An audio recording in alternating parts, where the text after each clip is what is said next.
Welcome back, guys, on my YouTube channel. You see me, I can't move much because if you saw on my Instagram page, I had a really bad accident, broke my back, got a lot of titanium now in my back, so I'm limited in motion. But today I really wanted to bring you on the channel the tutorial video on how to install the new carbon rally kit by Rebel X on the new 2026 KTM 690, and this is valid also for the 701 2026, as the kit is the same. I already removed the front headlight, so I won't bring you through all the passages to remove the headlight, and we'll immediately dive into showing you the wires, and then we'll start assembling the tower. First thing, you'll have to remove all the headlight assembly, and then first step, we're gonna go and plug in the ACC2 plug into the ACC2 wiring harness that comes from the bike. This will give you power when the bike is turned on, and this will go directly to the fuse box inside the tower. Other cable we'll have to install, and I recommend you installing them as first step, is this. This is the extension for the OEM dashboard. In 2026, KTM and Husqvarna have changed dashboard. It's much bigger and have a completely different connector. Last wiring harness, everything is plug and play, you'll go install, is this. This is the headlight wiring harness. You can choose if to put it after you run the cables through the tower or put it before. I prefer to put it later, but I'll quickly show you. This is the OEM headlight connector. You slide it in and it's nice and fixed, and then this will go to our headlight. I take the chance of this view to show you I already also installed the two cable guides. These are provided with the kit. For the 690 and 701 there are two, so that you have the wires nice and in place.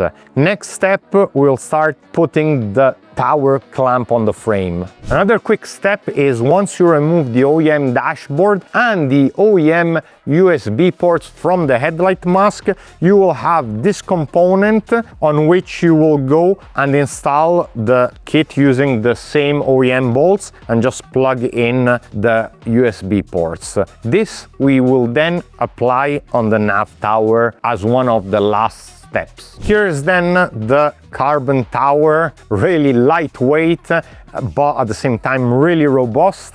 You will have to put these rubber grommets on the tower. The bigger ones go on the top, and you can tighten them already completely. You'll then have to remove this bolt, whereas the lower ones, where the e-retract and tool bag bracket goes, here you'll want to just place them in, but leave them loose so there is space, because on the 690 you have a lot of cables that will have to run through, so you want to have the maximum space. You can then take the chance to install these nipples.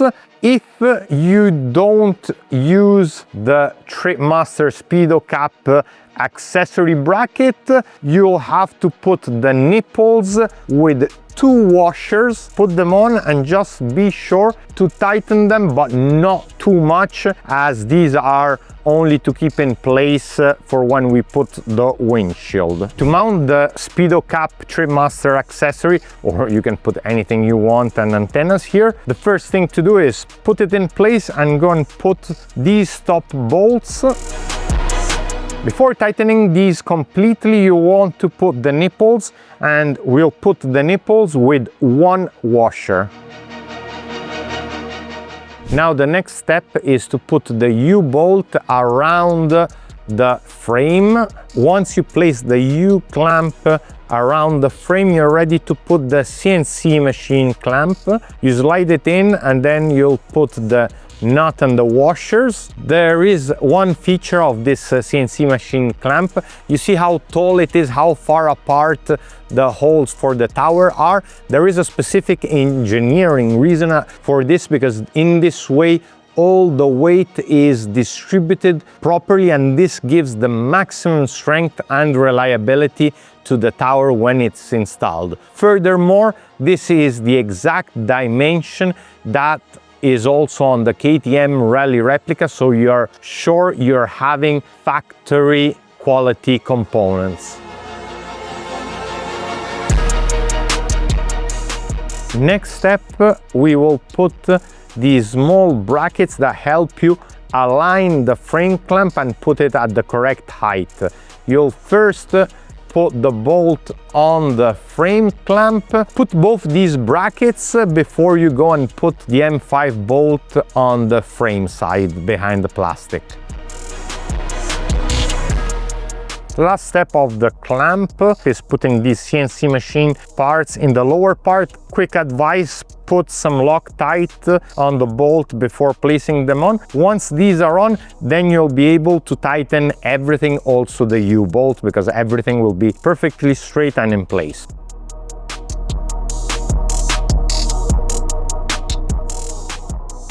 One feature and upgrade compared to the previous Rebel X kits is that now you can finally see well the frame number. So the frame number is always visible even with the full tower and clamp on. Be sure then once you tighten for last the U-bolt to do it in a symmetrical way. So always look how much is coming out of the U-bolt and keep it constant on both sides. One quick advice, the U-bolt, we cut it short of 11 millimeter so that it's all nice and flush. Now it's the trickiest part. You take the tower and you need to start running through all the wires. This will take you some time. You will have doubts, you'll think it's not possible, but trust me, we do it all the time. It's just a matter of patience. One important thing before you run all the wires through the nav tower, you'll have to remove part of the OEM wrap there is around the cables, because you'll need to be able to separate the wires to run them through. So it's simply removing a bit of the tape that is around the cables. Once you run through all the cables, you can tighten the M8x70 bolts and nuts with the washers on both sides. Now that all the wires are through, you can tighten the rubber silent block. Now you take this bracket that is for the fuse box, you'll place the fuse box in this way, and these countersunk bolts will run behind. These are M5 by 30 millimeter bolts. You'll need to put these plastic spacers.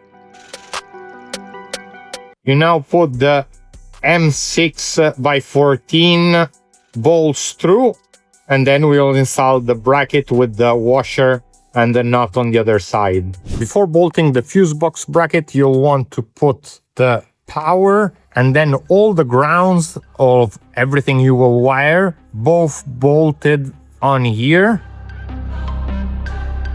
I get a lot of questions on how the fuse box work, so I'll give you a quick explanation. The main power goes here, then all the devices, you'll put the power, the positive, on these 4 outlets with the fuse, and then all the negatives, all the grounds will be bolted here together. But I'll leave for a few seconds a quick diagram so you can put the video on pause and you can then use it to wire all your devices.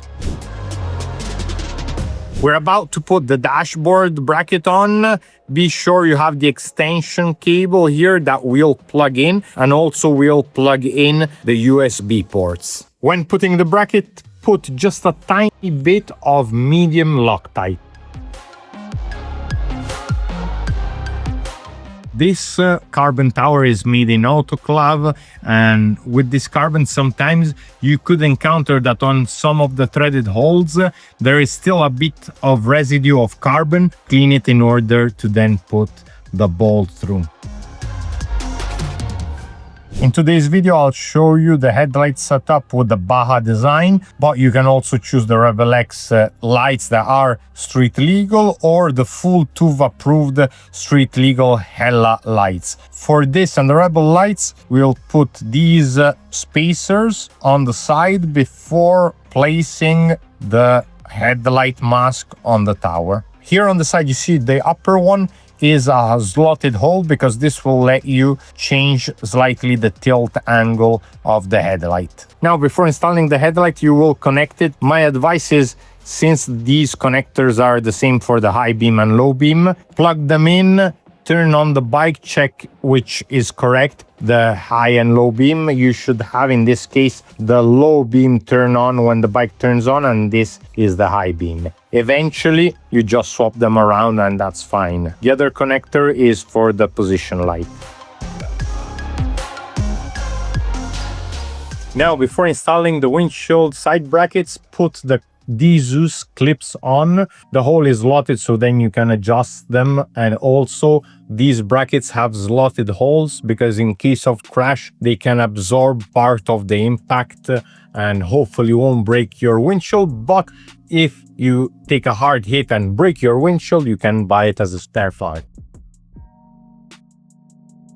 Don't tighten them completely yet because they have the possibility to move, and you want to be sure you put everything in place once you put the windshield on. Now we'll install the tool bag e-retract bracket with the bolts that are already installed on the rubber silent blocks. You can use this tool bag compartment also to put your rain gear or whatever you need to carry with you. You'll need to put on the windshield then these rubber inserts, and then you're set to put it on the bike. At this point, you'll check the hole and then decide how to align the bracket so that then you'll put the Zeus mount there. It's not necessary, but if you want, we also have 2 plugs in order to close those holes that we usually use to help running the cables, but also those are outlets in case you actually have the e-retract and you need to run the power cable outside the tower. Now, I've seen many people put this bracket the wrong way around. This is the way to put it on. It's adjustable. You have quite a lot of tilt angle. This bracket fits also the KTM Rally Replica and Husqvarna Rally Replica, so you can use it also on your Rally Replica if you need. And with all the holes, you can put Garmin devices, tablets, DMD2 tablet. You also have here the space for an extra on-off switch. It's really versatile, and potentially you can put even 2 small smartphones, one next to each other. Before putting the windshield for last, take off the film, the protective film from the windshield, and then you can put it on. Well guys, we're at the end of this tutorial video, and before you start going down in the comments about turn indicators, you can mount turn indicators directly on the tower on the roadbook bracket, and you see here they come out of the windshield because in some countries they require that these are external to the windshield, so no problem to have your turn indicators directly on your KTM 690 or Husqvarna 701. We will also have the Husqvarna 701 here, so we'll probably make another video once it arrives at the workshop. Meanwhile, thanks to all of you for watching, for all the messages that you sent me on Instagram, all the love you showed even in my last video worrying about my health. I'm slowly getting better. It will be a long road with another surgery, but I'm really happy that now I'm starting, to be independent. I still cannot work, so I'm coming here at the workshop just supervising and shooting the videos. But anyway, stay tuned, follow me on Instagram, subscribe to the YouTube channel, and I'll see you in the next one. Ciao.